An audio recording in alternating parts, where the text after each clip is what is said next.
Académie universelle sanfɛ bi an bɛna baro kɛ médecine a sera ka développement jumɛn kɛ k'a dɔn k'a fɔ sun nafa bi kɛnɛya la. An delila ka baro dɔ daminɛ an ka page sanfɛ an n'a yiraw la k'a fɔ médecine nana intéressé sun na, a y'a ye k'a fɔ sun nafa ka bon furakɛli sira fɛ. An bɛna don bi a histoire yɛrɛ kɔnɔna na, a sɔrɔla cogo di, mɔgɔ jumɛnw y'a recherche kɛ, u y'a kɛ cogoya jumɛn na ka dɔ fɔ o la. Ni seginni kɔ san 60 i b'a ye k'a fɔ Moscou jamana kan n'o ye Russie jamana ye, rechercheur dɔw nana a initiative ta ka na recherchew kɛ ka taa bɔ a kalama k'a fɔ ko sun a ye maa caman furakɛ domaine caman na. An bɛna don min baro kɔnɔ o tɛ se ka kɛ fewu n'an ma cɛ dɔ ta tɔgɔ ma Dr Yuri ale de kɛra maa ye min ye a développé ka na bɔ a recherchew kalama. Sabula a y'a ye k'a fɔ an bɛ balo diɲɛ de kɔnɔ, diɲɛ min ni maaw ka stressiw bɛ ka caya, ni maaw bɛ ka presse kojugu ni gɛlɛyaw ni hamiw ni miirinaw bɛ ka caya mɔgɔw la, o bɛ ka na ni bana caman ye ni tubabula mɔgɔw b'a wele ko les maladies de civilisation. I b'a ye k'a fɔ allergie ni rimu, mura banbaliw ni cardiovasculaires ni diabètiw ni obésité ni cancer banaw caman concernelen do la. I b'a ye k'a fɔ suivi médical minnu ni mɔgɔw b'a kɛ n'o ye furataw ye, olu nafa bɛ ka dɔgɔya furakɛliw yɛrɛ la. Dr Yuri yɛrɛ ale bɛ sa waati min na a bɛ 92 ans na, a sera san 92 la. A ye maa 7000 de furakɛ san 20 kɔnɔna na ni sun ye k'a sɔrɔ a ma fura d'u ma, sun minnu kɛra ka ta tile 15 la ka taa se tile 30 ma. Ale de kɛra maa ye ka kɛ sababu ye min sera k'o kɛ n'an b'a fɔ thérapie, k'o don ka sun don furakɛli kɔnɔna na, médecine kɔnɔna na, k'a kɛ traitement yɛrɛ ye. Nka min yɛrɛ ye kabako ye nin bɛɛ la, a kɛra ka banaw fana furakɛ. A ka jateminɛ taara bɔ min kalama, bana minnu ti farikololabanaw gansan ye, minnu ye hali hakililabanaw ye. Sun kɛra sababu ye ka ni maa caman furakɛ. An bɛna don min histoire kɔnɔna na. An ka dɔn k'a fɔ Dr Yuri yɛrɛ a ma wuli ka sun ta k'a ɲɛɲini ten.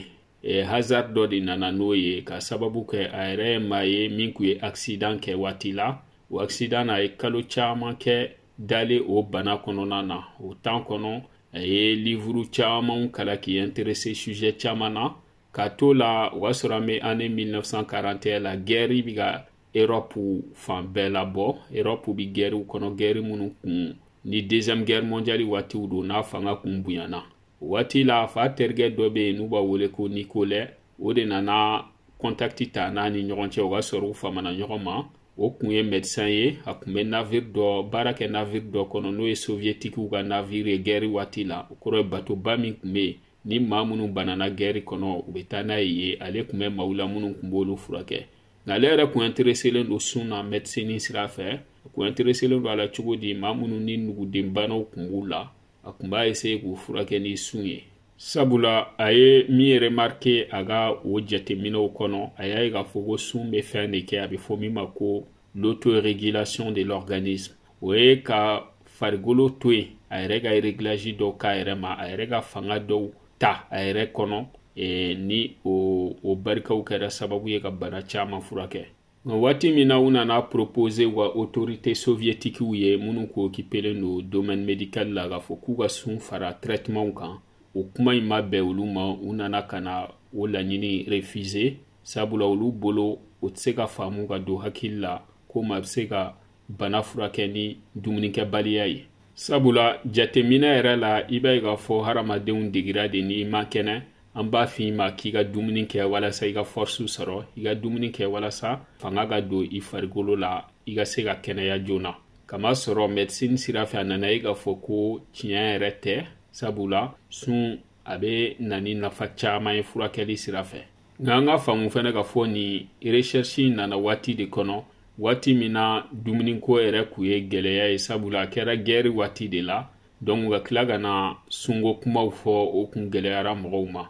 Waati kelen fana la maaw y'o miiri hali nenni de ye. Sabula olu bolo maa min bɛ na waati min na maa miliyɔn caman bɛ ka sa kɔngɔ bolo, guerre b'a la, balo ma labɔli kɛ, maa min bɛ n'a fɔ ko sun ani kɔngɔ muɲuni k'o de ye furakɛli ye, o gɛlɛyara mɔgɔw ma kosɛbɛ. Nka o jateminɛw n'o sikasikaw caman kɔnɔ u nan'u concentré min kan yala eske sun bɛ se ka kɛ sababu ye ka hakilibanaw furakɛ maa minnu ni o degunnen don ni o banaw ye.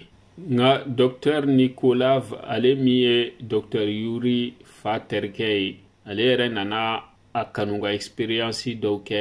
A ye banabagatɔ 3 ta k'a b'a essayer ka experience in k'olu la. O kɛra kɛ gɛlɛya dɔ y'a bolo ani degun dɔ y'a bolo f'u nana gɛn ka bɔ hôpital la ka taa bila hôpital wɛrɛ la. Nka o kɔnɔna de la Ala nana n'a ka na ye fo don kelen a yɛrɛ taara bɛn banabagatɔ dɔ ma. Banabagatɔ min kun bɛ ka ban dumuni na, a banna yɛrɛ k'i yɛrɛ balo. O nana kɛ sababu ye a profitera sababu min sen fɛ k'a bɛna ka experience in kɛ o la, sabula o kun ye banabagatɔ fɛnɛ min ni hakili ko bana degun kun b'a la. A to lamɛnni la Académie universelle sanfɛ an bɛna don histoire in kɔnɔ k'a tɔ lakali ka taa.